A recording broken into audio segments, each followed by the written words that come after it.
Boa tarde, caros telespectadores do podcast Princesa do Sertão. Hoje, dia 1º de junho de 2022, mais um episódio, mais um bate-papo, né? Dessa vez aqui com o advogado, contista, pessoa ilustre do município de Icó, Fabrício Moreira. Então, Fabrício, seja muito bem-vindo, certo, ao nosso podcast Princesa do Sertão. É um prazer imensurável recebê-lo aqui no nosso estúdio. Seja muito bem-vindo e que o nosso papo flua, como sempre fluiu, né, agora no nosso podcast. Também dá boa tarde aqui ao meu parceiro de bancada, Bevé. Boa tarde, Bevé, seja bem-vindo. Boa tarde a todos os nossos telespectadores. Boa tarde, doutor Fabrício. É um prazer estar recebendo o senhor nesse momento. É um prazer ter você como hoje aqui, como participante e como convidado do nosso podcast, Fabrício. Bom, sou eu que tenho que agradecer o convite do podcast para bater um papo informal, tranquilo.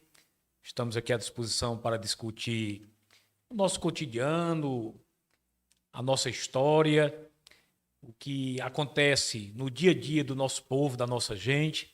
E hoje o mundo está muito plural, né? Informação na palma da mão, todo mundo está se sentando para conversar, para discutir. E antigamente as coisas eram muito centradas em um só tema. Hoje, através dos podcasts, através das redes sociais, seja Facebook, Instagram, os grupos de WhatsApp, enfim, dos colegas que sentam-se às mesas dos restaurantes, dos bares, dos lares, das igrejas. Hoje todo mundo tem a sua hora, o seu momento para conversar e para buscar bater um papo, né? Bater um papo e para tentar se alimentar também da inteligência e da ideia de tantos outros, né? Eu sempre costumo dizer que ninguém é dono da razão, por mais estudioso que você o seja, por mais experiência que você tenha no decorrer da vida e dos anos, sempre lhe falta alguma coisa. E eu tenho, desde bem jovem, o meu ativismo político, aliás, me colocou para o ativismo judicial e também para o ativismo político, para o ativismo cultural, que eu faço apenas como amante da arte, da cultura, mas fez com que eu iniciasse, Bevé, meu amigo Arthur, um pouco mais cedo, esses meus dotes de debater, de discutir. Às vezes sou um pouco polemista, às vezes me resguardo um pouco dentro do ambiente e dentro do tema e do assunto que a gente está a discutir, mas o que importa mesmo é a luta das ideias. Fabrício, é o seguinte, o nosso espaço é como a gente sempre gosta de citar, é um espaço democrático.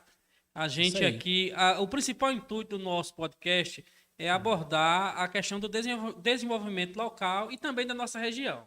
E quando a gente fala em desenvolvimento, a gente abrange um todo, abrange a política, abrange a saúde, abrange a cultura.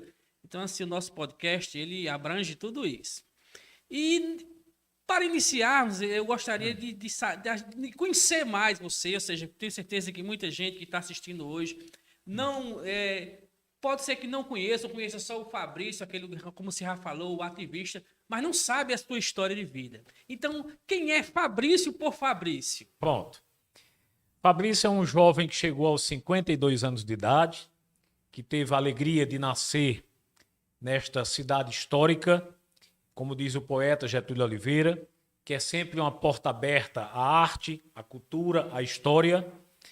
Foi criado no meio do povo, no meio das pessoas simples do povo, mas que sempre ousou crescer um pouco mais, não só do ponto de vista social, profissional.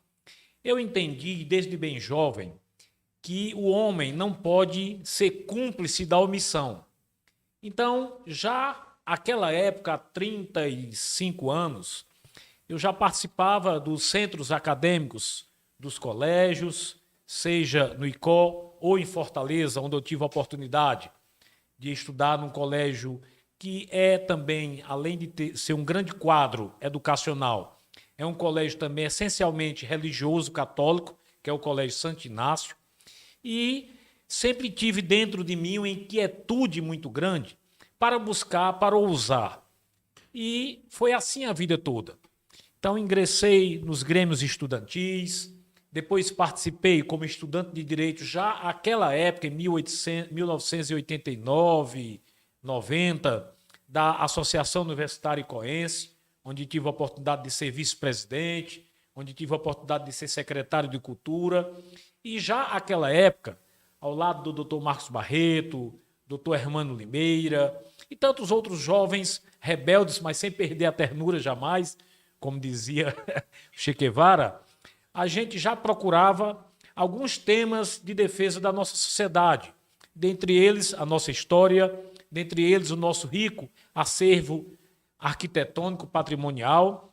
E lembro-me bem que quantas foram as vezes, Marco Barreto e eu e outros, a gente pegava o ônibus, ia à Fortaleza, participar dos programas da TV Ceará, ia à rádio AM O Povo, também participar dos programas de debate, levando a voz da juventude, levando a imagem do município de Icó como marca. Então, foi desde bem cedo que nós ingressamos nesse ativismo político, nesse ativismo cultural, nesse ativismo da juventude, de se movimentar. E depois começamos também, dentro dos bancos da universidade, a ter um sentimento maior de discussão pela questão política. A política, naquela época, apenas como instrumento da ciência, temos como instrumento de indignação por buscar melhor educação, melhor inclusão social, de fomentar nas pessoas que elas são capazes de dar a sua contribuição, de promover algo melhor para a sua cidade, para a sua federação chamada Brasil, para o seu estado, e assim aconteceu. Então, nós nos filiamos já em 1988 ao, então, Partido Democrata Trabalhista, o PDT, hoje do Ciro Gomes, à época do Brizola. E quantas foram as vezes, Bevé, Arthur, que nós íamos também como estudantes rebeldes, então rebeldes, hoje mais serenos, mais cautelosos, a gente ia receber o grande líder, Leonel Brizola, no aeroporto Pinto Martins, acompanhávamos o líder aos debates nos meios de comunicação de Fortaleza e sempre a gente finalizava este encontro democrático, político, da juventude, da história democrática deste Brasil, que a gente sempre defendeu, essa democracia e o seu aperfeiçoamento democrático, a gente terminava nas reuniões para ouvir a voz do Brizola, a sua experiência, como foi no exílio, durante o período da ditadura, como foi os seus governos populares no Rio de Janeiro e no Rio Grande do Sul. Então, toda essa formação foi criada. Então, eu tive a oportunidade de concluir meu curso de Direito já em 1993, há quase 30 anos, né? É muita história para contar. Retornei ao meu berço pátrio, Icó, berço pátrio que praticamente nunca me viu ausente, porque mesmo o período que eu morei em Fortaleza, algo em torno de 10, 12 anos, quase todos os finais de semana eu aqui estava. E isto me levou, repito, para a política partidária. E aos 22 anos de idade fui candidato a vereador, bem jovem, não tinha a experiência política que hoje tenho. Saí na primeira contagem dos votos eleito pelo PDT. O PDT tinha feito 2 vagas, o vereador Hermano Limeira e eu, e passei 10 dias como vereador eleito do município de Icó.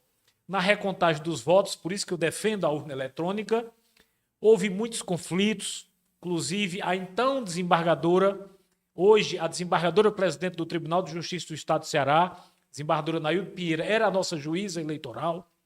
Ela foi traída por alguns escrutinadores que, inclusive, receberam voz de prisão, foram encaminhados à polícia e houve a recontagem dos votos. Eu mantive a mesma votação, aliás, aumentei a votação, mas o meu partido perdeu uma vaga que foi exatamente a minha.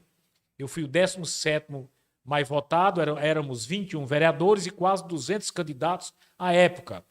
E acabei ficando na primeira suplência, soube depois que houve todo um ajuntamento para que eu ficasse de fora, porque era rebelde, eu já era advogado naquela época, bem jovem, com 22, 23 anos de idade, então, em tese, seria uma ameaça à então oligarquia que estava no poder naquele momento. E os tempos se passaram, 2 vereadores, um teve problemas pessoais e teve que ir embora do ICO, e eu assumi a sua vaga. O vereador Júnior Abreu foi morar em Brasília, passou no concurso da Polícia Rodoviária Federal e seguiu também a esposa, que era do Banco do Brasil, e eu acabei passando aí quase 2 anos como vereador da oposição na Câmara de Vereadores de Icó. Fui o que mais apresentei projetos de lei naquela época, há quase 30 anos, projetos que até hoje são ousados para o debate. Apresentei um número de requerimentos enormes, bati muito forte. Naquela época, a rebeldia me impulsionava a cobrar muito mais e, às vezes, ia no âmbito político, às vezes ia no âmbito pessoal, porque também batiam muito em mim, e Deus me deu o dom da palavra e o dom do raciocínio rápido, mesmo sem ser poeta de regra, e eu sempre respondia também na mesma velocidade do ataque. Então, com todo esse trabalho, eu comecei a me destacar no âmbito político da cidade de Icó. Alguns do grupo, eram apenas 4, nos incentivavam a nos lançarmos como candidato à prefeitura de Icó, mas eu era muito jovem. E Neto Nunes, muito inteligente desde aquela época, observou em mim um jovem que poderia ser um aliado firme e forte, que poderia dali nascer uma ideia de nos lançarmos ao Palácio da Forria, nos lançarmos à prefeitura de Icó e obter êxito, derrotando nas urnas uma das oligarquias mais famosas do estado do Ceará, que era Monteiro Peixoto. E assim o fizemos. Em 1994 já nos unimos, votamos nos mesmos candidatos: Domingos Filho a deputado estadual, Paz de Andrada a deputado federal, Juraci Magalhães ao governo do estado. Domingos Filho foi eleito deputado estadual, Paz de Andrada deputado federal, e nos apoiaram e nós conseguimos, nós fomos para cima. Trabalhamos aí 94, 95, 96, e o meu intuito era tão somente retornar à Câmara de Vereadores na condição de buscar uma reeleição.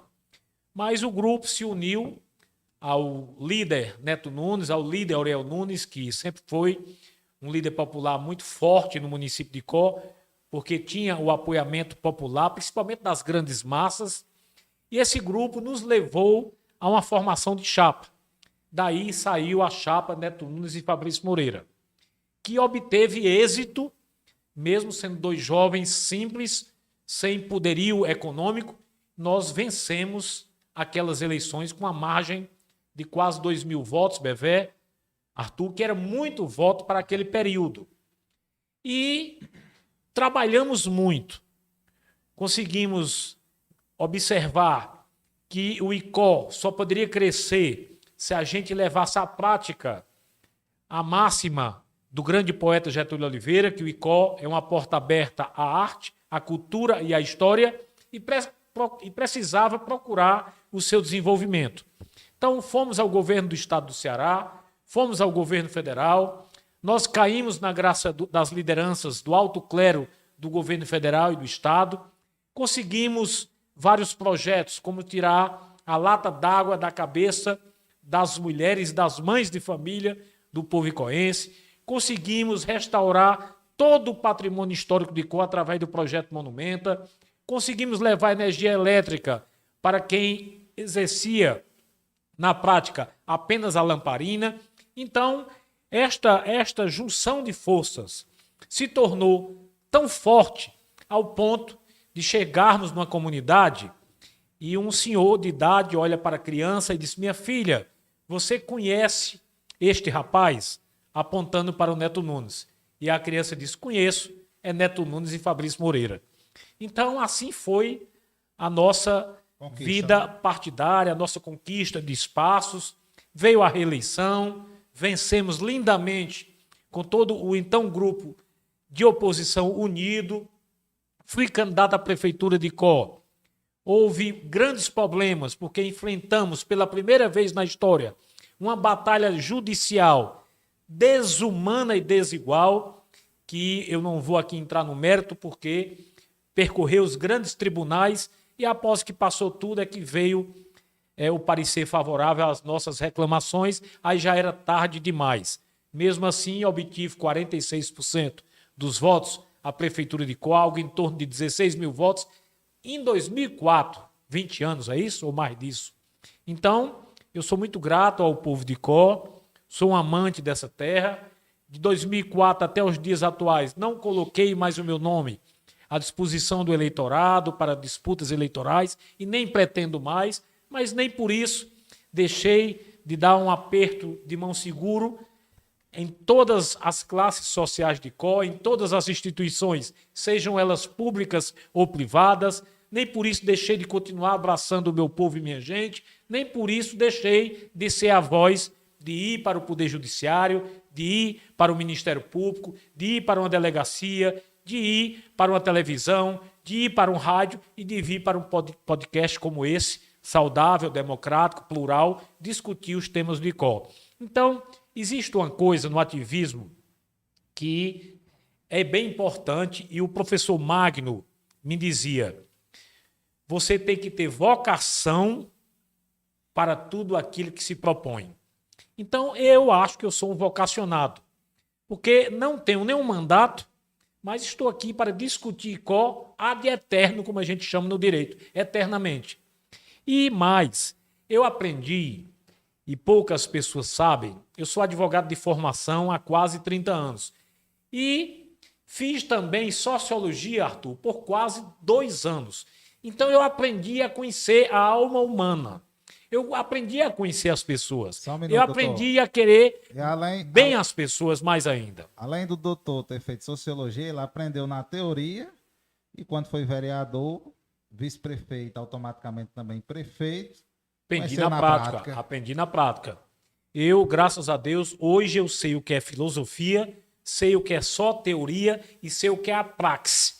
Prática, teoria mais prática. Então a gente tem que exercer essas duas situações para que as coisas aconteçam. Senão, vira apenas discurso aos plenos pulmões. Eu aprendi lá na bancada da sociologia, não fui nem como acadêmico de direito, nem foi como advogado, Bevé, que a cada crítica apontada você tem que apresentar uma solução.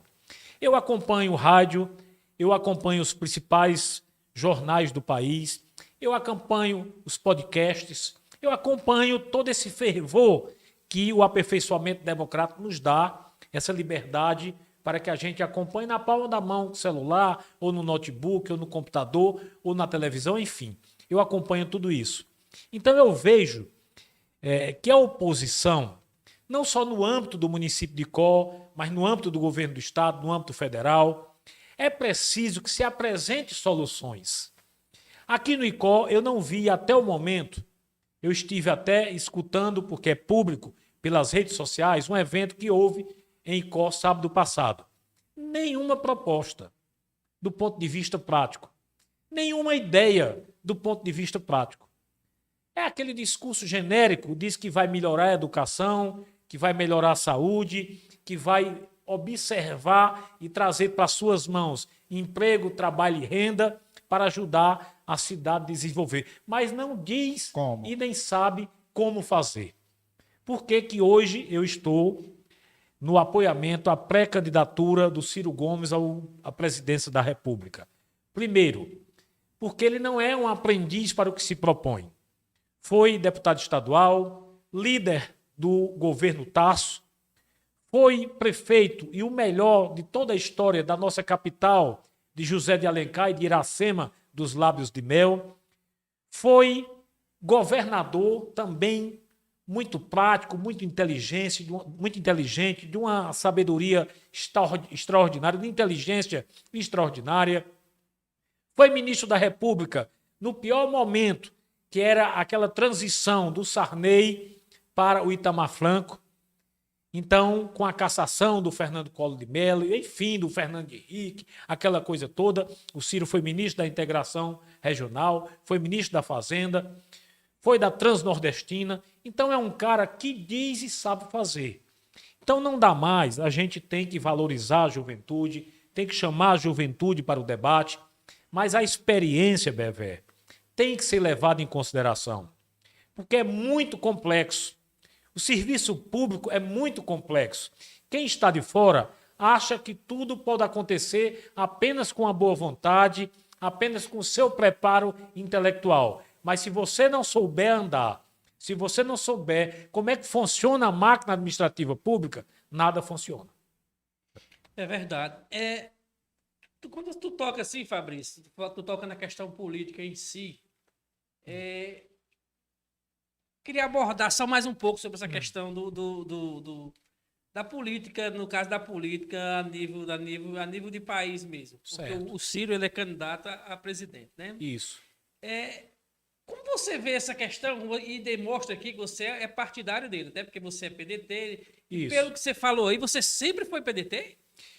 Eu sempre fui PDT, nós criamos o PDT-ICO, na época, Você nunca fez parte só de mais 2 partidos, e eu vou dizer como. É raro isso. É raro, mas é o seguinte, nós criamos o PDT-ICO em 1986, Comissão Provisória. Em 88, nós formamos o nosso diretório, que era formado por Getúlio Oliveira, pelo Dr. Gildivan, hoje médico do ICO, o Willam Sarmento, o Gesso Valentim lá da Serra, o Mariano lá da Serra do Camará, uma turma boa lá da Serra do Camará, que foram os pioneiros da criação do PDT de Icó, o Zé Ocelo com outra turma boa lá do Alto da Vaza de Icozinho, e o Dr. Marcos Barreto, o Roberto Lima Filho, Corrêa Lima Filho, e outros jovens que me fogem à memória no momento. Então nós militamos durante muitos anos a fio, no PDT, e nós criamos o PDT em Icó. Então, com o passar dos tempos, o nosso líder à época, um dos nossos líderes estaduais à época, Dr. Lúcio Alcântara, foi eleito vice-governador do estado do Ceará. E o partido começou a inchar, a crescer, porque virou governo. Isso é fácil de se notar também na prática dos tempos atuais.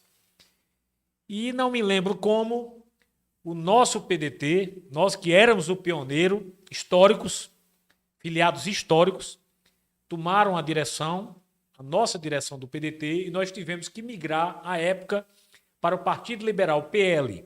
Não é o PL hoje entregue ao Bolsonaro e ao Centrão, não.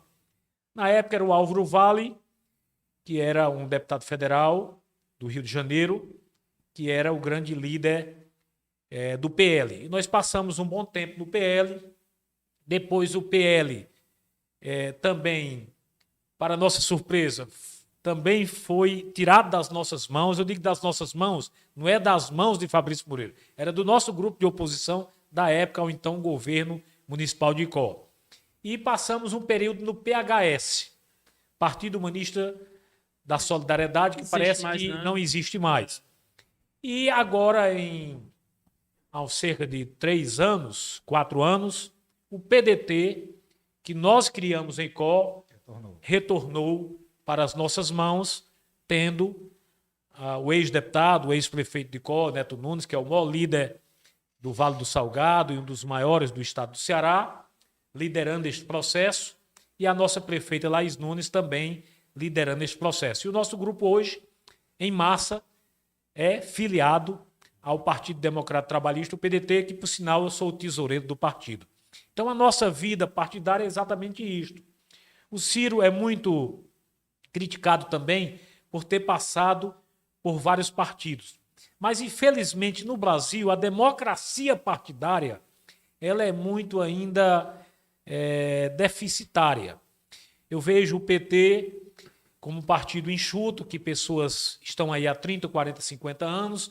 Vejo parte do PMDB com históricos que permanecem desde a sua filiação inicial, quando o Par de Andrade ainda brincava de bila na Praça José de Alencar, em Fortaleza, mas os outros partidos passaram por essa desconstrução locais, às vezes estaduais e às vezes nacionais, dependendo de cada eleição, intervir nas direções partidárias. E isso é o que acontece, infelizmente, com alguns partidos do Brasil. Olha, eu estava observando semana passada, existe um portal chamado Antagonista, que é um dos mais lidos do nosso Brasil, que é o Diogo e outros jornalistas famosos nacionais, e com visão internacional de política internacional, enfim, de economia local, estadual e nacional, que tinha uma entrevista do senador Renan Calheiros. O senador Renan Calheiros está aí no 4º mandato, senador, pai do ex-governador de Alagoas, foi ministro da Justiça, um dos grandes quadros do PMDB, presidente do Senado por 3 oportunidades ou mais disto, e ele dizia, com a mesma naturalidade de Pilatos, ao lavar suas mãos ante o sofrimento de Jesus de Nazaré, que o PMDB resolveu marchar mais ou menos assim. O grupo histórico vai votar na senadora Tebet, Simone Tebet. O outro grupo, que é mais ou menos histórico, vai votar no Lula à presidência da República. E um outro grupo, que não tem muita história com o partido, mas é filiado ao partido, vai votar no Bolsonaro.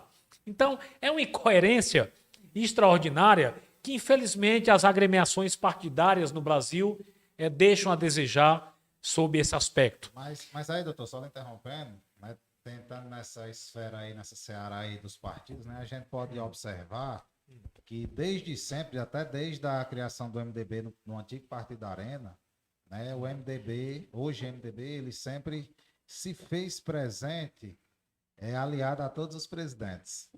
E, na grande maioria das vezes, ele sempre apoiou o presidente vencedor. E aí, com essa disseminação, que até mesmo o senhor tocou no assunto, né, como é um partido grande, um partido de grandes agremiações, ao meu ponto de vista, eu acho que essa divisão até é uma divisão estratégica.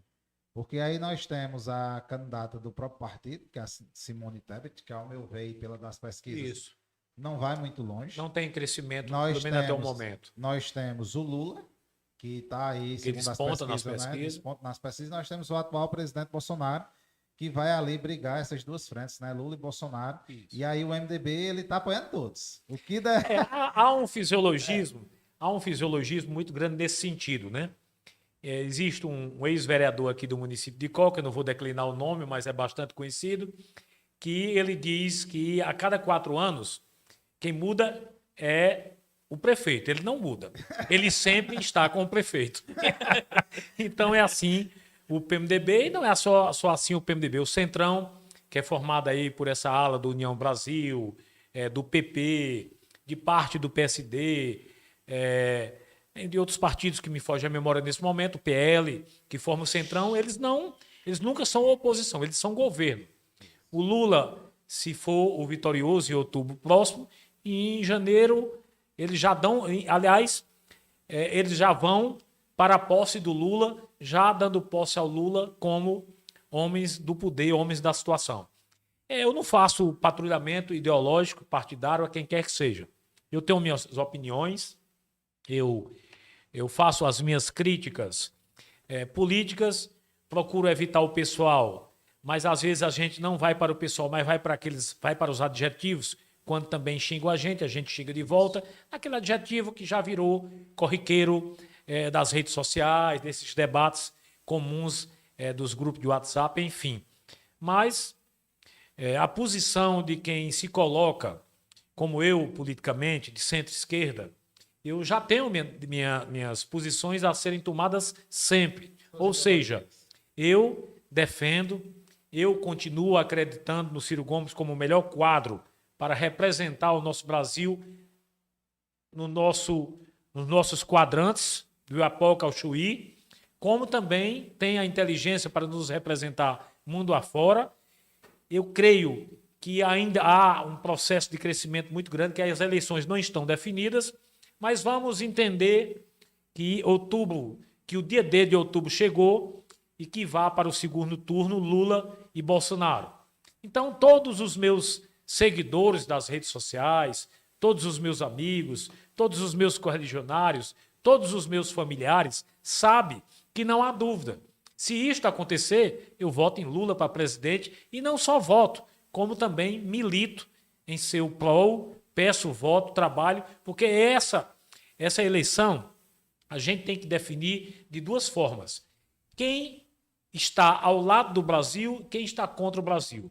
Quem está ao lado da liberdade, do ponto de vista realmente democrático ou apenas quem usa a bandeira do Brasil apenas como fascismo, como instrumento do fascismo, como estão utilizando aí parte da nossa polícia, como estão utilizando aí parte da nossa igreja evangélica, onde pastores que não têm nenhum compromisso com os irmãos evangélicos aqui da base, aqui dos municípios, mas chegam lá e chamam todo mundo de comunista, chama todo mundo de esquerdopata e cria esses adjetivos abobalhados que dizem que é o quartel-general do gabinete do ódio, comandado pelo Carlos Bolsonaro, que é o filho do presidente, que é um cara totalmente maluco.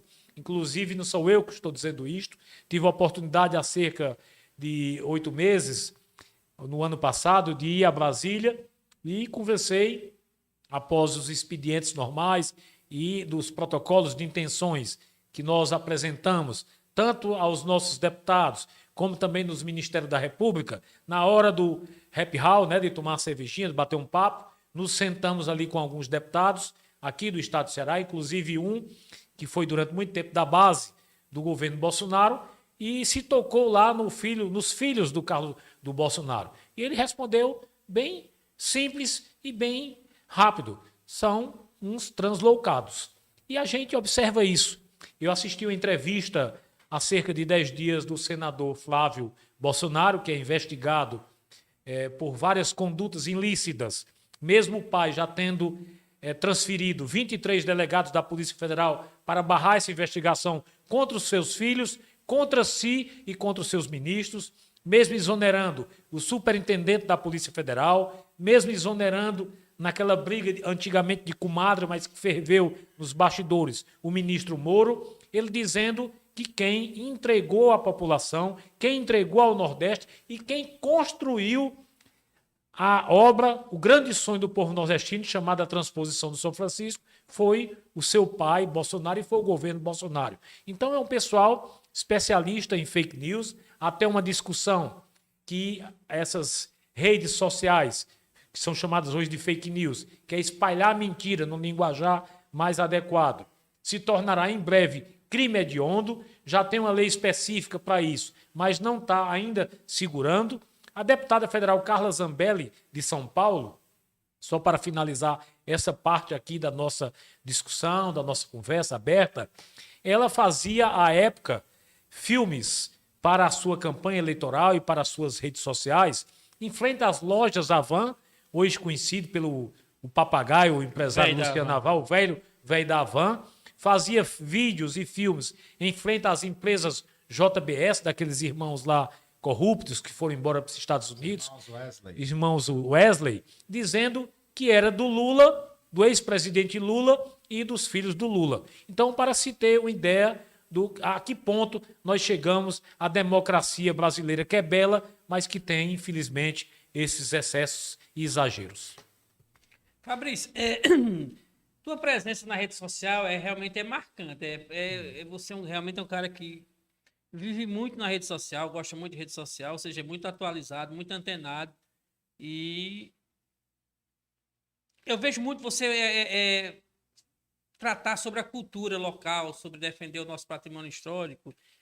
E eu vejo, cara, é o seguinte, o nosso patrimônio histórico realmente, eu ando pouco, acho que é menos que vocês, mas eu não andei ainda numa cidade tão bonita como o Icó, com um patrimônio histórico riquíssimo como o nosso tem. E às vezes eu me pergunto, como você é mais próximo da administração, se não teria como a administração em si fazer algo mais para tentar vender mais essa a questão do patrimônio histórico. Pronto. Queria também falar um pouco sobre essa questão, né? Eu já tive a oportunidade de visitar outros sítios. Também conheço outros sítios, eu gostaria também de expor. Queria destacar aqui um dos, que é Salvador. E Salvador, ele de fato, ele faz jus ao tombamento do patrimônio histórico, né? Todas as suas igrejas, né? A igreja de São Francisco, que é aquela igreja toda de ouro, né? O próprio Pelourinho, né? Algumas ruas que realmente são, de fato, a rua que tem a igreja de São Francisco, existe uma agência do Banco do Brasil, vizinho lá. Isso. Né? E aí, no seu ponto de vista, Fabrício, o que é que o município de Icó, a gestão pode fazer para trazer um pouco mais da riqueza do nosso patrimônio histórico, né, vamos colocar assim, para a tona. E outra questão também que eu queria que você falasse, depois da questão do patrimônio histórico, né, a gente tocou no fato da questão da política, e o que a gente pode ver durante muito tempo as mulheres adentrando na política. Isso, cresceu muito, algo bem interessante. Algo bem interessante, aí a gente pode destacar, né, a presidente Dilma Rousseff, né, que foi presidente, e hoje a nossa então governadora professora Isolda Sela, né, várias deputadas aí estaduais, a gente pode citar aqui Augusta Brito, como outras. Se destacando. Né, se destacando. Aqui no nosso município de Icó, a gente destaca a nossa prefeita Laís. Isso. Temos 3 vereadoras. Bem atuantes também, a Verineide, a Eduarda. Isso. E destacando também a equipe da gestão Laís, basicamente ser praticamente por mulheres. Né? A gente pode destacar a nossa chefe de gabinete, a Oriana. Mais de 2/3 do secretariado da prefeita. Isso. Eu acho que deveria ser mais publicizado isso, que é interessante. Você faz com que as mulheres se vejam ali representadas e queiram fazer parte também da vida pública, queiram colocar os seus nomes para análise e o crivo da população icoense. Então é bem interessante. Tá certo. Mas voltando aqui para... Que você falasse um pouco sobre Pronto. isso e voltando aí para a parte cultural. Certo. Seguinte. A questão do patrimônio histórico de Icó, ela se mistura um pouco com a minha história, porque eu vivo isto há 35 anos. Então, eu nasci ali no sítio histórico de Icó, moro lá no sítio histórico de Icó. Então, abro a minha porta, vejo o Sobradão dos Olímpios, olho um pouco mais, vejo o Solar dos Costas, que é da minha família, que é um dos mais bonitos solar do Brasil. Ando um pouco mais, vejo o sobrado do Barão do Crato, que é um sobrado riquíssimo de história e de lendas. Olho para o lado direito, vejo o Teatro da Ribeira dos Icós de 1860, que é um dos mais antigos e um dos mais belos do Nordeste. Vejo um pouco mais adiante, vejo a Casa de Câmara e Cadeia. Ando pelo largo, um dos maiores e mais amplos, mais largos da América Latina. Aí vejo a igreja da Matriz de 1709, Marco Zero do Icó. Vejo o sobrado do Canela Preta, que é o Centro de Arte e de Música. Vejo a igreja do Senhor do Bonfim, também bem histórica, também com muitas lendas, como a lenda da baleia. Ando um pouco mais, vejo ali os sobradões, onde acolhem os nossos freis, que é outro patrimônio bem bacana que nós recebemos em Icó. Aqui eu mando um abraço para o aniversariante do dia, ser humano cheio do Espírito Santo de Deus, pessoa belíssima em todo sentido, que é o nosso Frei Paulo, viu? Queria também aqui aniversariante do dia. Frei Paulo, né? Eu acordei bem cedo hoje, já fazendo o meu texto literário, gosto de brincar um pouco com as palavras, e comecei o dia homenageando este grande servo de Deus, uma figura que eu quero muito bem e tenho o prazer dele me querer bem também, que é o Frei Paulo. E eu aproveito para aqui não deixar ciúme, mandar um abraço, e não tenho, estou sendo aqui brincando, para o meu Frei Cassiano, que é da minha paróquia, que é o meu Frei da minha paróquia do Senhor do Bonfim, é o meu guia espiritual, uma pessoa também muito amada por mim, e também nós da família também amamos muito o Frei Cassiano. Mas voltando aqui para a discussão do patrimônio histórico, eu tive a oportunidade de conhecer alguns sítios históricos. Conheço o Pelourinho, lá na Bahia, de ponta a ponta. Conheço o sítio histórico de Aracati, que também é muito festejado a nível de Brasil. Bismarck, que é o prefeito do lugar, foi presidente da Insetur, da Embra... Me folha a memória no momento, um cargo bem importante nesta área no governo federal. Mas o sítio histórico de Aracati, ele é praticamente em um só local. Ele é centralizado numa rua chamada Rua Grande, que também é o mesmo apelido da nossa, onde também demora os nossos sobradões e casarões em Icó. Mas nós temos o sítio histórico de Icó, todo ali no Largo do Tembege. Nós temos o entorno e o contorno também formado pelo sítio histórico, Nós temos a Rua Grande, praticamente toda de patrimônio histórico. A Rua Desembargador, parte dela, a gente não pode nem mexer na parte externa da casa. Nós temos nas entradas do Icó a Igreja do Monte, que faz parte do sítio histórico. E se você fizer uma análise, nós temos um dos maiores sítios históricos do Brasil. Salvo melhor juízo, vocês têm que conversar com uma pessoa muito importante do Icó também, deve trazer aqui para o debate, que é o professor e memorialista Cláudio Pereira. Nós temos 357 casas, sobrados e igrejas tombados pelo Patrimônio Histórico Artístico Nacional. O professor Dr. Otávio Costa, em recente estudo, há cerca de 4, 5 anos, ele é professor doutor da Universidade Estadual do Ceará. Ele veio com uma equipe de historiadores e geógrafos e percorreu todo o município de Icó.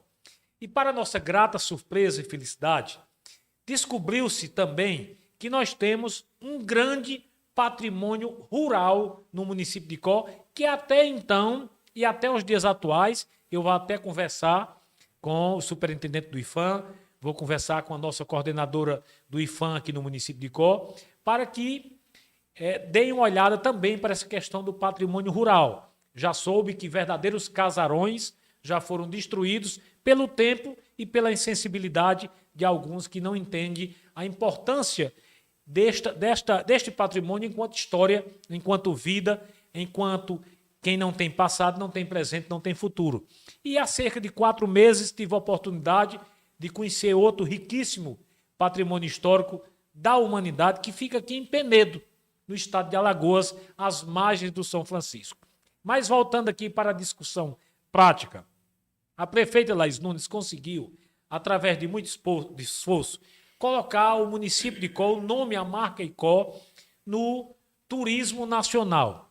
E a ideia já foi bastante discutida, mas tem que ser trazida, tem que ser buscada para as nossas mãos e assim se tornar prática, de criar, Bevé, aqui o corredor turístico dos Sertões, onde você passa em Aracati, desce com os ventos para o município de Icó, vem ao Icó visitar o nosso acervo patrimonial, vai buscar as nossas iguarias lá na Peixada de Lima Campos, vai conhecer os nossos mananciais do Lima Campos e do Oroz e faz com que essa grande indústria adormecida, que é o turismo, ela se levante com a força de um raio.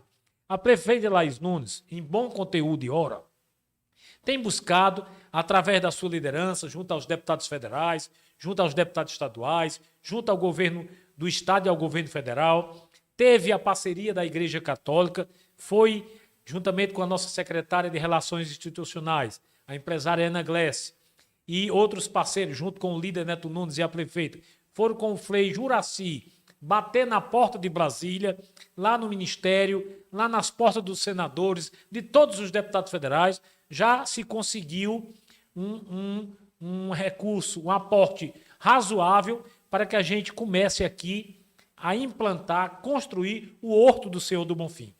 Se virar prática, e eu entendo que vai virar, porque tudo que Laís toca a mão vira ouro e as coisas acontecem para o bem da população, nós vamos aqui, Bevé, fazer nascer, que já existe, mas está adormecido, 2 grandes indústrias. A indústria do turismo cultural patrimonial e a indústria de fazer movimentar aquilo que o povo de Icó mais tem, que é fé. Fé no Senhor do Bonfim, fazer jus ao nome que é. Nós somos da terra do Senhor do Bonfim, nós somos da terra da Nossa Senhora da Expectação, da Nossa Senhora do Rosário. Então, nós temos que trazer esse povo, como o Juazeiro trouxe ao encontro do nosso Padim, Padre Cícero, todos os romeiros do Brasil e do mundo.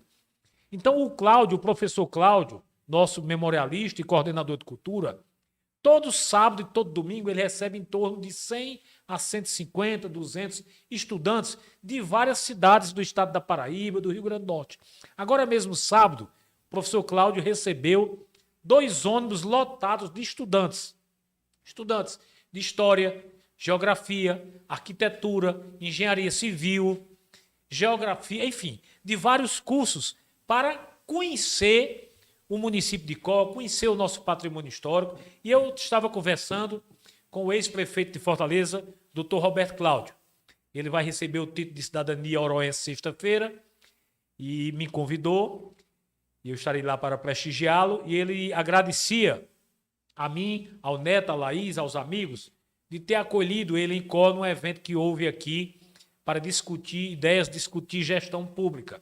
E ele ficou impressionado com o nosso patrimônio histórico, e ele disse: Fabrício, mas o que eu mais gostei não foi ouvir apenas da sua boca, apenas do professor Cláudio, do Neto, da Laís, dos amigos envolvidos, a história do Icó. O que eu mais gostei foi de ouvir as lendas do Icó. Então, Icó é uma cidade diferenciada e a gente tem que fazer valer, funcionar tudo.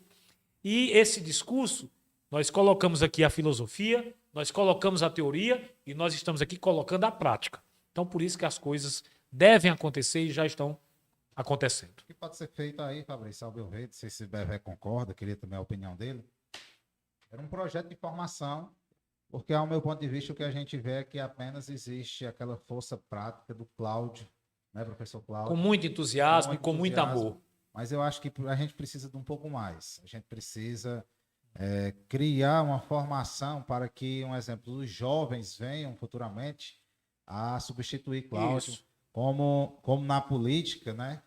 Você começou aos 22 anos, o Neto Nunes também veio, e hoje a gente vê a força de uma jovem, que é a Laís Nunes, Isso. a gente vê a força de um jovem, que é o Oriel deputado Filho. Oriel Filho, a gente vê a força, né, de vereadores e vereadoras jovens que vêm Também, adentrando. com bem ideias legais. Né? Inclusive, eu queria até parabenizar a Câmara de Vereadores, porque é o seguinte: não existe essa questão de ser oposição e situação quando o debate fomenta-se para os temas. Para então, a melhoria do município de eu Icó. tive a oportunidade de assistir pelas redes sociais as últimas 3 sessões.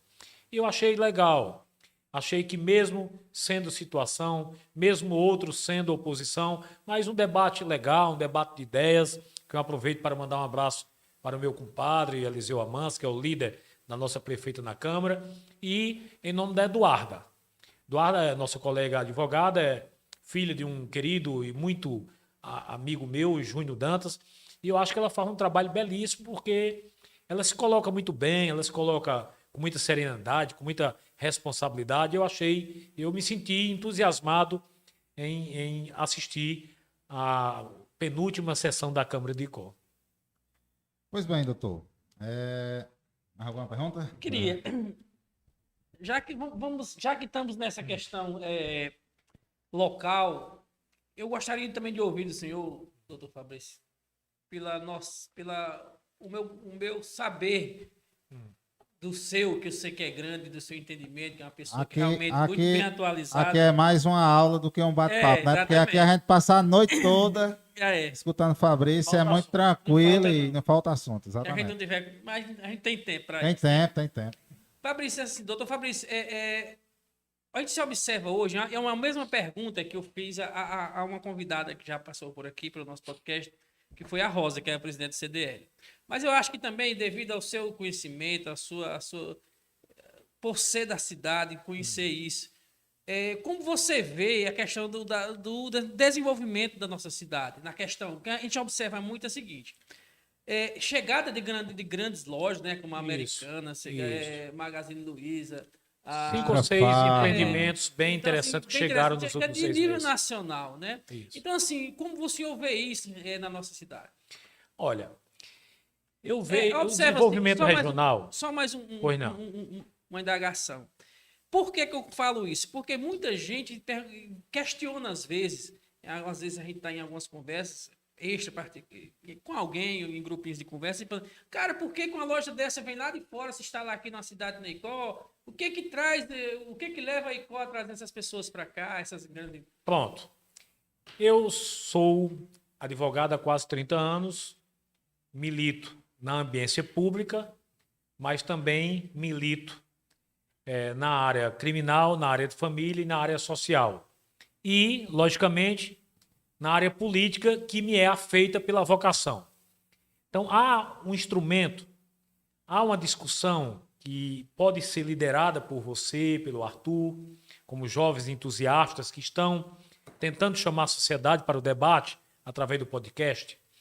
Um sentimento de amor maior por sua própria casa. Eu trabalhei muitos anos em Iguatu, trabalhei uma época em Tauá, trabalhei e trabalho ainda em Oroz como advogado militante, em Jaguaribe, em Quixeramobim e Quixadá. Enfim, já rodei esse Nordeste quase todo, ou todo. Já participei de muitas querelas, de muitas discussões divergentes e convergentes, mas há um sentimento em Tauá, em Iguatu, que eu sempre costumo colocar, de amor à pátria. Há nos grupos de WhatsApp, em alguns que eu participo, eu vejo muita gente, pelo viés político-partidário, de não ser correligionário daquele ou daquele, agredir a sua terra, de sempre desqualificar a sua terra. Eu não vejo isso em Iguatu, eu não vejo isso em Tauá, e acho isso um tremendo equívoco. Inclusive, já escrevi um artigo em minhas redes sociais e para o Jornal O Povo acerca desse tema. Porque o desenvolvimento de uma cidade, principalmente se você quer participar desse desenvolvimento, primeiro, você tem que buscar para si as responsabilidades. Segundo, você tem que botar o bem-querer acima de tudo, independente das divergências. Por isso que eu elogiei todos os vereadores. Eu poderia muito bem elogiar só Eduarda, esquecer o Igor, esquecer o Alain, esquecer outros companheiros que são da oposição à situação. Eu falei de forma... elogiei os 15 pelo debate de bom nível. Então, se você quer fazer a sua cidade crescer, você tem que colaborar da sua forma. E eu sempre coloquei em nossas discussões de plano de governo que qualquer cidade só cresce se crescer a região toda. Oroz deu um grande salto de qualidade com as gestões Simão Pedro. Icó deu um grande salto de qualidade com a gestão Laís Nunes. Então, esses empresários sabem de tudo que acontece no Icó, no Ceará, no Brasil e no mundo. E eles têm, o Arthur é formado em administração e tem graduação e pós-graduação nessa área, sabe uma coisa chamada estudo de mercado. Então, eles enviam os seus técnicos, sem aparecer, e fazem os estudos estatísticos dos corredores que o Icó pode colaborar para o desenvolvimento. Tem uma empresa que está vindo ao Icó, a Auto VIP, que ele fez um estudo que o Icó é a cidade no Nordeste que fica mais próxima de 9 capitais do Nordeste. Eu não sabia disto. E eu sou uma pessoa que leio de manhã, de tarde, de noite, estudo 24 horas por dia, leio até bula de remédio e eu não sabia dessa estatística, que é bem interessante. Então, se você faz a cidade vizinha crescer, se você está bem, cresce todo mundo junto. Então, a gente não pode ser contra o Icó, contra a nossa cidade. Eu sou da bancada da situação atualmente, mas já fui da oposição tantas outras vezes. Fazia críticas aos políticos que passaram, mas nunca falei mal da minha cidade, nem jamais falarei mal da cidade que me viu nascer, que nasceu os meus 3 filhos, que está aqui a minha esposa, os meus pais, os meus irmãos, os meus tios, os meus sobrinhos, os meus familiares, os meus amigos, que são cúmplices da minha vida e da minha história. Então, só cresce se crescer todo mundo junto. Tem um artigo que eu escrevi no ano passado para o Jornal Diário do Nordeste, reclamando ao governo do estado do Ceará, que não sei se vocês sabem também dessa questão pontual e que também faz parte da estatística do tema, da temática da desenvolvimento regional. Nós somos o único polo regional que não tem um aeroporto. Nós somos a capital do Vale do Salgado, nós não temos aeroporto. Iguatu é a capital do Centro-Sul, tem o aeroporto, está passando pela expansão. Aí você vai para Camusim, você vai para Campos Sales, você vai para Juazeiro, você vai para Sobral, você vai para Aracati, você vai para Guaramiranga, para Jijoca, enfim. São 27, se eu não me engano, micro-regiões. E a ICO é a única que não tem um aeroporto para receber pequenas e médias aeronaves. E o que é que tem a ver isso com o desenvolvimento regional? Tem tudo. Logística, né? Toda essa logística faz parte do desenvolvimento regional. Então é importante que se discuta o desenvolvimento regional sem olhar apenas para o umbigo. Se olha para si para que sirva de exemplo para os outros. Ou que seja um exemplo para os outros, né? Porque tem aquela máxima que diz que o espelho é o seu exemplo. Então é importante que essa contribuição seja dada. Eu poderia muito bem apenas ser advogado, apenas ser o procurador do município, que vai ali defender o município, que defende a prefeita de forma institucional, e poderia ficar calado, não arrumar nenhuma discussão em rede social, não arrumar nenhuma intriga com quem quer que seja. Eu não me intrigo de ninguém.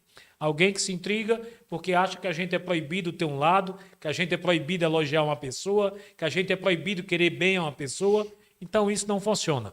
Então é preciso que o ICO comece a melhorar. E já melhorou. Nós estamos, eu digo nós vestindo a camisa do grupo, Laís Nunes está há 5 anos, 6 meses à frente da Prefeitura de ICO. Até antes dela, e eu me incluo, não estou me tirando como exceção, havia em ICO muitas discussões no rádio que começava pelo debate político e terminava no debate pessoal, com ameaças de morte, agressões físicas e tudo mais. E o que Laís pregou já em 2016, né? 2016. Ela dizia que ia ser a prefeita de todos e que ia melhorar o nível desse debate político, e melhorou.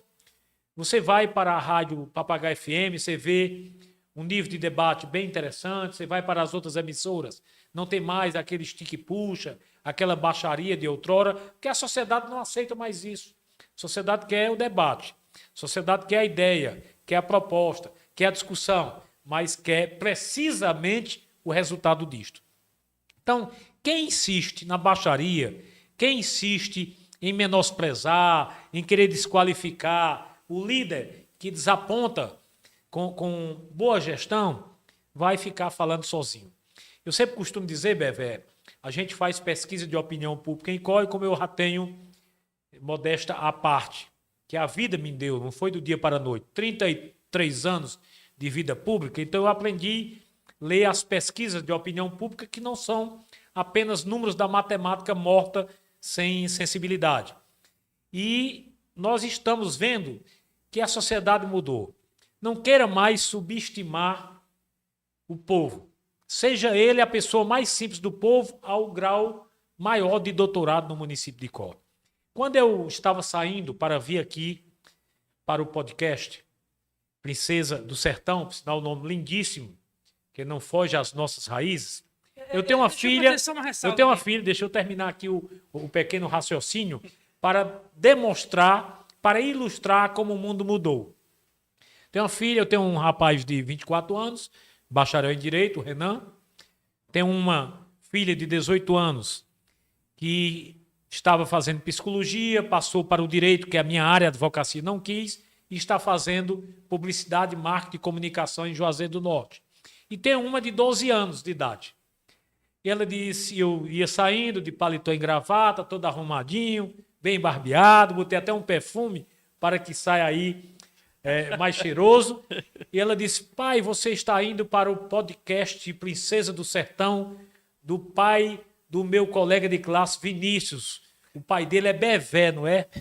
Então, estou só mostrando, não é isso? Seu filho não é Vinícius? Então, estou só demonstrando, ilustrando como os tempos são outros, a evolução dos tempos, esta metamorfose é célere, que as pessoas mudaram, que as pessoas discutem todos os temas da sociedade, que ninguém engana mais ali com a estatística falsa, com um número falso, com uma ideia falsa.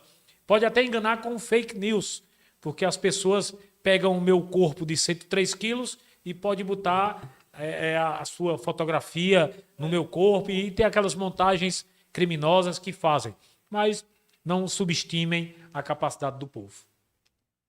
Não, eu já fui satisfeito com a resposta dele. Pronto, eu queria, Fabrício, também, dando continuidade aqui ao nosso bate-papo interativo, né? Mais uma vez aqui agradecer você por ter vindo. Mas, Fabrício, além de ser advogado, ser ativista, ser amigo de todo mundo, ser engraçado, ele é também cronista. E eu queria que você, com diversas crônicas que você até já colocou no blog e tudo, contasse algumas para a gente, para que o povo também conheça o cotidiano do Icó e um pouco do folclore icoense, que também é muito rico. Eu sempre tive uma autoestima muito elevada. Aquela que nem decepção me abala, não abala o meu corpo, não abala a minha alma. Eu conheço algumas pessoas que também têm essa autoestima elevada e isso é bom, porque quando você está com a cabeça boa, o corpo funciona, as ideias funcionam, o sorriso se abre mais fácil, a alegria, ela não é regra, ela não é exceção, ela é regra, ela é permanente. Então, eu sempre tive um senso de humor muito grande e eu acho que esse senso de humor eu puxei ao meu avô Chico Moreira, que era um grande contador de história, um grande contador de anedotas. Meu pai também gostava muito, mas vou iniciar aqui como aconteceu, como é que eu entrei para esse mundo de escrever, de escrever crônicas, de escrever causos, de escrever folclore político, de escrever anedotas. Fui morar em Fortaleza, bem jovem, com 17 anos, 18 anos, e sempre gostei desse mundo, desse ativismo cultural, desse ativismo político. E conheci também a época, através do meu tio Domingos Aguiar, avô do deputado federal Domingos Neto, pai do líder político, presidente do PSD, ex-vice-governador do Ceará, Domingos Filho. Conheci o jornalista Antônio Viana. Antônio Viana é meu amigo até os dias atuais, é um jornalista muito respeitado, escreve para o jornal O Estado, tem mais de 45 anos, ininterruptos, que tem um programa pela manhã e ao meio-dia, à época na Rádio Dragão do Mar, AM de Fortaleza, hoje no Grupo Cidade, e ele escrevia também para o Tribuna do Ceará. E a gente se encontrava sempre num restaurante que ficava próximo ali a Antônio Salles, a Desembargador Moreira, aliás, e no restaurante vizinho ao jornal Tribuna do Ceará. E certa feita, eu comecei a contar algumas brincadeiras aqui do Icó, do folclore político de Icó, e o jornalista Oceano Lima, o jornalista Nilton Pedrosa, que já partiu à Pátria Celestial, e outros, Seu Costa, e Dutra de Oliveira e outros que estavam lá. Por que a gente não cria uma coluna semanal aqui no jornal Tribuna do Ceará, chamado Folclore Político? Quem se atreve? Levantei a mão aos 18 anos, eu escrevo às segundas, se vocês me permitem o espaço. Está dado. Dutra às terças, o Oceano às quartas. Enfim, foram lá distribuindo o Nilton, que escrevia O Caminhão do Povo. E eu passei durante muitos anos escrevendo lá sobre folclore político, que eram fatos que aconteciam em todo o Brasil, no Ceará, no Icó, em todo canto, e com uma letra a mais de riso para ficar mais engraçado, logicamente. Daí eu comecei, chamado pelo Dutra de Oliveira e pelo Antônio Viana, a escrever artigos, mesmo sem ter um bom português, porque o português até hoje é difícil, imagine para um jovem estudante à época. Mas eles tinham a correção lá e corrigiu, comecei a escrever.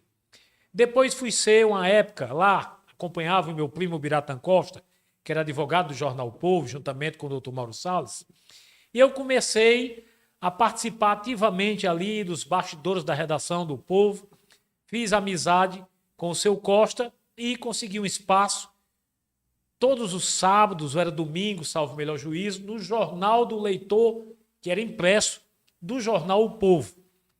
E foi aumentando, e em 1991, 92, criei em Icó o jornal A Gazeta, juntamente com alguns amigos, dentre eles o jornalista Juíno Abreu. E passamos durante muitos anos, 4 e às vezes virou 8 páginas, com o jornal A Gazeta. Depois também pela paixão que eu tinha por escrever, causos, por escrever artigos e crônicas, nós criamos em Icó a Rádio Papagaio FM, que fui eu que criei, juntamente com Eliseu Amâncio e com o apoio de Neto Nunes, e depois a Independente FM, que também foi criação nossa. Daí, a minha verve política, que vai um pouco também para a literatura, para o amor à história, eu comecei a escrever folclore. E as pessoas começaram a gostar e apoiar o que eu escrevia. Então, quando dava, no dia certo de eu escrever, quando eu não escrevia, porque não tinha algum tema para escrever, que escrever não é fácil, você tem que estar bem consigo mesmo, você tem que ter o mote, você tem que ter o personagem, você tem que ter a ideia E o dom? a ser desenvolvida, e o dom, logicamente. E as pessoas começavam a cobrar. Pô, eu comprei o jornal hoje e não estava lá a sua crônica. Não, na outra segunda eu mando. E os tempos foram se passando e hoje eu tenho em torno de 550 a 600 causos para que seja posto em um livro. O livro, nós já escolhemos o nome, que será Os Puros e os Iluminados. Os puros de não ter maldade e os iluminados de não ter maldade e produzir coisa tão bela para a história, para o folclore, para o adágio popular. Inclusive, hoje mesmo eu recebi uma ligação do prefeito de Senador Pompeu, do Maurício Pinheiro, ele perguntando, sexta-feira está chegando, tem algum caos para a gente? Ele ligou para abordar outros assuntos e, ao mesmo tempo, veio perguntar pelos causos. O Rafael Nojosa, que trabalha também com essa parte de planejamento, de marca, de imagens, ele selecionou dos meus causos, cerca de 400, 500 causos, para que eu transforme em livro, que eu já encontrei até o bancador oficial. Eu não quero citar o nome porque ele quer dar de forma anônima, mas no lançamento eu vou dizer, para agradecer, logicamente, porque é caro. Você escrever um livro é da sua alma, da sua vocação, mas botar no papel e rodar numa gráfica tem um custo elevadíssimo e esse livro já está praticamente pago. Mas um dos meus filhos, nenhum dos três quer assumir a autoria, todos esses artigos estavam num pendrive e apagaram e botaram música de forró e outras músicas. Eu quase infarto, passei vários dias doente da alma com essa situação e estou começando do zero. Vou até depois aí pedir ao Bevé e ao Simão Pedro para nos ajudar nesse sentido, começando do zero a selecionar. Mas são coisas boas, engraçadas. Eu tenho vários causos e eu fui aqui há cerca de 8 meses participar do programa do Tom Barros, que é um dos líderes de audiência no Nordeste, que é na TV, na rádio AM Verdes Mar 810. Trabalhou na TV Diário. E passamos uma hora mais ou menos batendo um papo sobre história, sobre cultura, sobre arte e também sobre essa minha afeição a escrever causos. E ele pediu para eu dizer algum e eu vou repetir o que eu disse lá, porque eu acho um dos melhores. O Roberto Corrêa Lima, que era casado com minha prima Nilce Peixoto, que ambos também já estão em outro plano espiritual. Ele era de Lavras da Mangabeira, mas constituiu uma família numerosa em Icó, e uma família muito engraçada, muito informal do ponto de vista do dia a dia. E o Roberto era um feitor de causa, era um cidadão muito engraçado, aposentado, servidor público federal. Ele tinha um tio chamado João de Lora, que era especial e era bem engraçado também. E o João foi a óbito.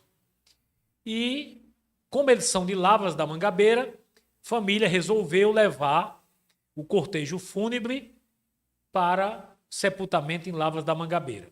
E lá, antes de o João se despedir aqui da vida terrena, a sua tia, de nome Romélia, disse: eu gostaria de fazer a minha última fala, o meu último discurso para João.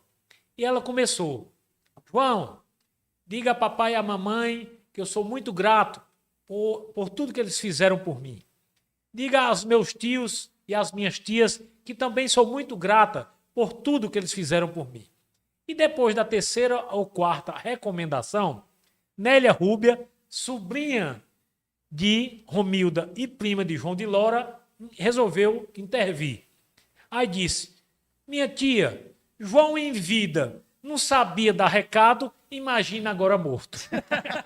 Então são causos dessa natureza, que eu tenho muitos do Lalado, do Cisota, do João Peitaço, enfim, são muitas histórias boas do Icó, do Ronaldo, que a gente aprende todos os dias. A gente escuta das pessoas. Então, para quem tem essa vocação de escrever causos, você está ali, aí de repente uma pessoa conta uma história sem nenhuma pretensão, e se eu achar que aquilo ali é interessante de colocar, na mesma hora, meu raciocínio já se forma e dentro de 10 minutos eu escrevo o caos. Eu perco mais tempo corrigindo um ponto ali, uma vírgula ali, um ponto e vírgula ali, ou um nome aqui e acolá, ou a estética, como será posto no papel, do que realmente escrevendo. São coisas que a vida faz com que esse dinamismo, esse mundo eclético, faz com que a gente se insuja dele, que a gente o preencha. Foi-se o tempo, Bevé, foi-se o tempo, Arthur, que você formava em direito, você terminava o curso de direito, eu sou advogado, então você só podia exercer sua advocacia. Foi-se o tempo que o administrador de empresa, como você o é, só poderia administrar aquela empresa. Foi-se o tempo que o Bevé só poderia gerenciar e administrar aqui a sua empresa. Ele não poderia exercer nenhuma outra função. E eu vou dar um exemplo prático aqui. Um dos maiores ministros da República na área de saúde, ministro José Serra, que inclusive está com Alzheimer, infelizmente, paulista, ele é economista e foi um dos maiores ministros da história do Brasil. Na área da saúde. Na área da saúde. Roberto Cláudio é médico. Juraci Magalhães é médico. Foram os dois melhores prefeitos de toda a história de Fortaleza, da nossa capital, de José de Alencar e de Iracema dos Lábios de Mel. Então, há todo esse dinamismo que faz com que Fabrício seja cronista, escritor, contista, advogado, blogueiro e, ao mesmo tempo, cidadão partícipe dos debates do cotidiano. É a vida. Então, tem muito tema ainda, né? Bom, mas eu, assim, não sei se quer mais abordar mais algum tema ou se a gente encerra por aqui. Já estamos com 1h e 15 minutos de bate-papo. Veja, quando o papo é bom, a coisa se estende. Flui. A coisa flui. Eu queria, para a gente encerrar, eu queria que Fabrício, na modalidade de pessoa civil, de um ex-vice-prefeito, de um ex-vereador, na opinião dele, ele já disse que a atual gestão está muito bem.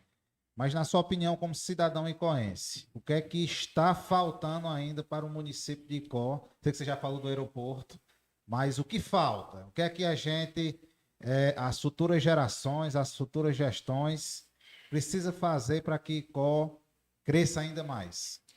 Olha, eu acompanho as estatísticas, eu acompanho tudo que acontece, ou quase tudo, porque tudo, só quem tem condição é o nosso mestre Jesus de Nazaré, e eu sou um cristão, sou um homem de muita fé.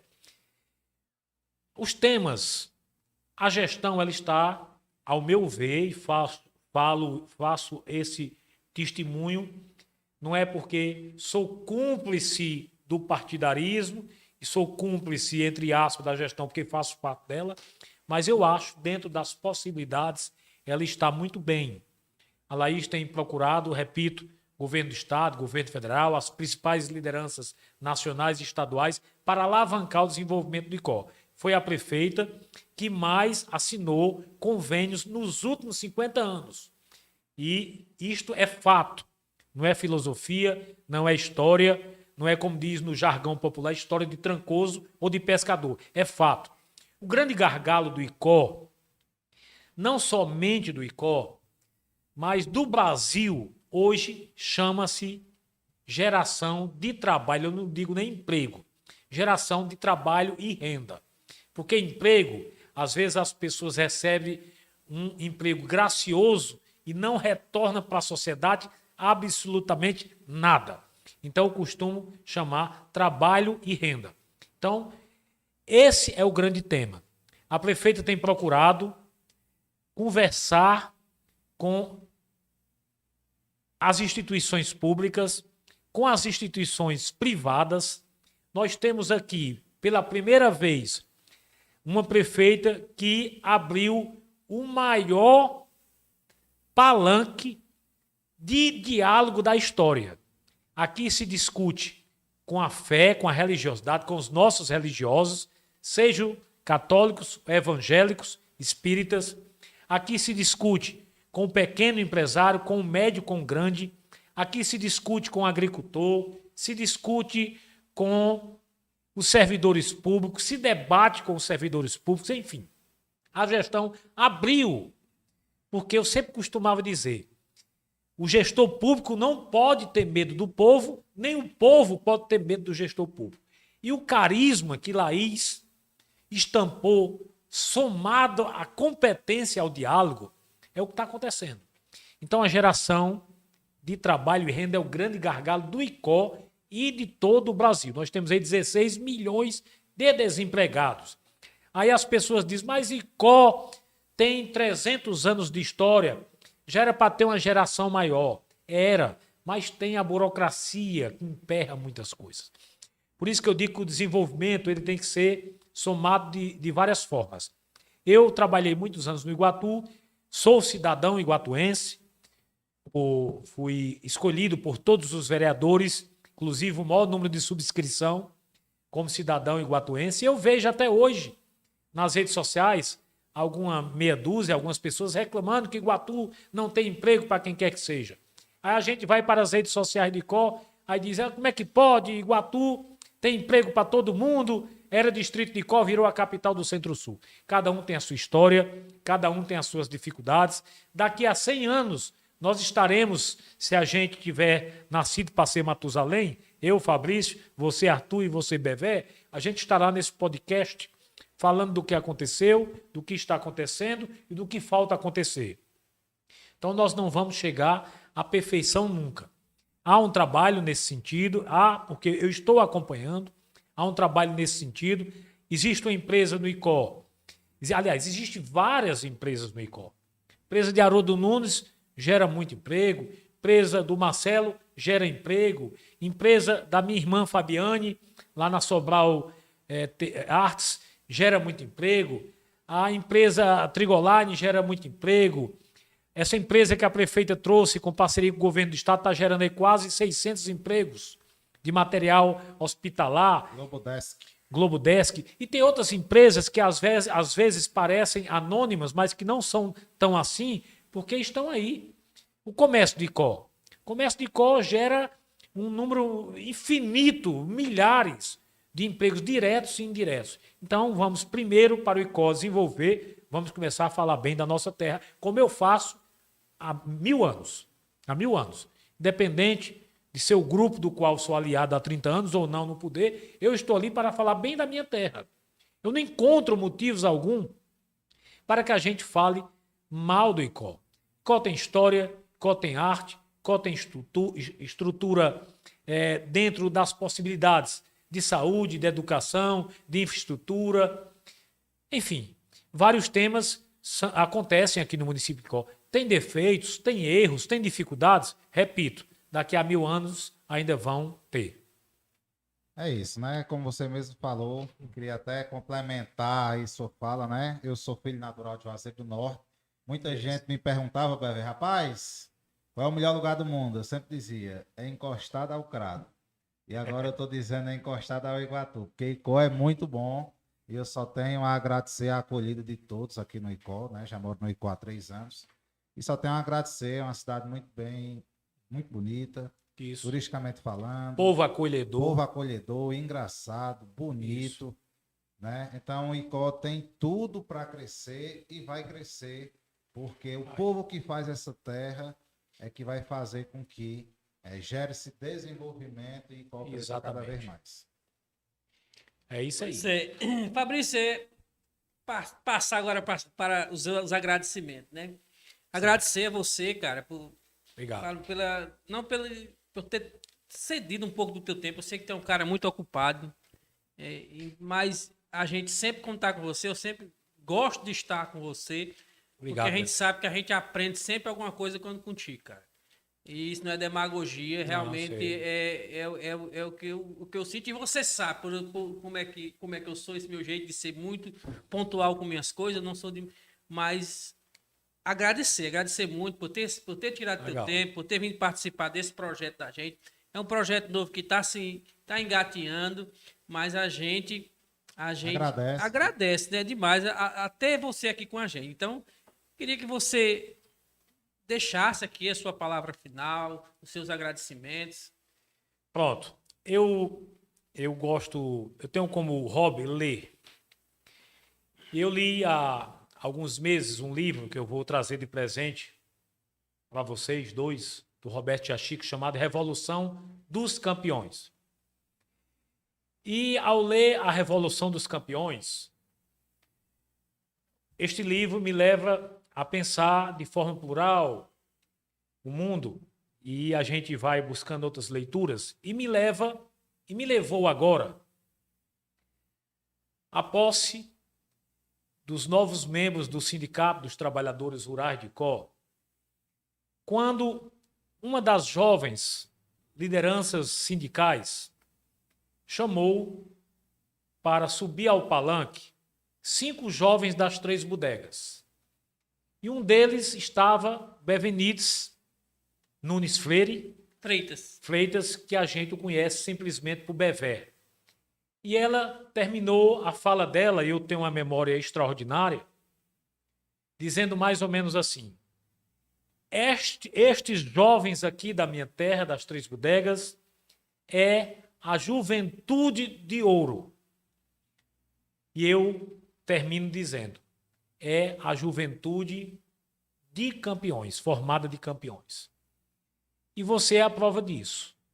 Nasceu nos sertões ressequidos das 3 bodegas, filho de família simples, como também eu sou, é um vitorioso, um batalhador, que não deixou que portas e nem janelas atrapalhassem o sol que ilumina a sua vida, e muito menos que as adversidades da vida o esmorecesse. Então, a prova que você se transformou, Bevé, no empresário de sucesso da nossa terra, empresário com visão bem plural, bem dinâmica, que sabe de tudo um pouco, analista de sistema, comunicação, discussão de ideias, sugere ideias.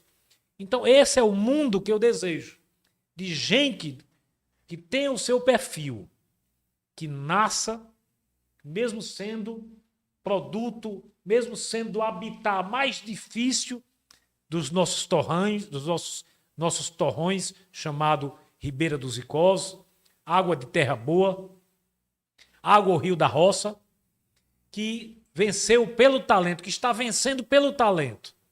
Arthur da mesma forma. Então são 2 jovens que podiam poderiam nesse momento ficar no seu conforto, na sua zona de conforto, mas não, estão ainda chamando o advogado, chama a Rosa, presidente da CDL, para o debate, chama o deputado Aurel Filho para o debate, chama o Cláudio Pereira, que é o nosso principal memorialista, para discutir cultura, discutir acervo patrimonial, chama aí o delegado da polícia para discutir segurança pública, chama o promotor para falar como fiscal da lei, chama o juiz para falar como aplicador da lei, chama o agricultor para discutir sobre a nossa quadra invernosa, se foi boa ou não, chama os profetas da chuva para, dentro da sua ciência milenar, ele explicar o que é que está acontecendo com o nosso mundo, o que é que está acontecendo com Recife, com mais de 100 mortes pela tragédia dos céus, das chuvas, e também do homem que resolveu construir casas dentro dos mananciais, dentro daquilo que é proibido pelas discussões de meio ambiente. Então são temas que faz com que a gente se empolgue. E a partir do momento que a gente se empolga, a gente se prepara melhor, a gente estuda, a gente fica mais leve, porque a educação é tudo. Educação é tudo. Então, Quem agradece sou eu pelo convite. Me sinto aqui bastante regozijado em poder participar não digo nem do debate, mas de uma conversa aberta com dois jovens talentosos, cada um na sua área, discutir ICO, discutir vários temas da sociedade. E eu acho que esse podcast só tem a crescer porque a gente não patrulha ideologicamente ninguém, a gente não está chamando ninguém aqui, vocês não estão chamando ninguém aqui para insultar ou para querer buscar dentro de si apenas o sentimento de ordem pessoal, passional, partidária, mas o sentimento mais amplo da vida. É isso aí. A ideia é essa, Fabrício, doutor Fabrício. Mas é porque realmente o ser humano às vezes é um pouco complicado. Eu estava olhando aqui os comentários no YouTube e simplesmente porque nós iniciamos a conversa política sobre Camilo, falamos em Ciro, falamos no Lula, falamos no Bolsonaro, o pessoal já começou. É Lula 2022, o outro já botou, é Bolsonaro 2022, ou seja, já leva o partidarismo. Nós estamos, infelizmente, o jornalista Macário Batista é meu amigo há 30 anos, ele tem 60 anos de jornalismo, já passou pela redação de O Globo, já passou pela TV Globo, foi o primeiro editor do Bom Dia Ceará, aqui do Sistema Verdes Mares de Comunicação, que é afiliada da Globo, foi colunista de grandes jornais da nação e atualmente é editor de política e também tem uma coluna, atualmente não, há mais de 20 anos, 30 anos, 25 anos, 20 anos, no jornal O Estado. E ele sempre, a gente conversa sempre, a gente faz aquela brincadeira, aquela peleja literária dos nossos artigos, naquilo que ele escreve, eu escrevo, o doutor Chiquinho Peixoto também, que é escritor e contista, se mete naquela nossa briga lá, bem alegre, bem festiva mesmo, de quem aprendeu a ler e fez o primário bem feito e tal. E ele sempre costuma dizer assim, nós estamos vivendo momentos estranhos, momentos de grande indiferença. Veja que estamos aí com a maior inflação dos últimos 16 anos, estamos aí perdendo o controle, o governo federal perdeu o controle acerca dos preços dos combustíveis, dos remédios, do gás de cozinha, da energia elétrica, e está todo mundo achando que está tudo legal. E o grande pior disso... Então nós estamos vivendo, Bevé, tempos estranhos. E o grande pior disso é que ninguém assume a culpa.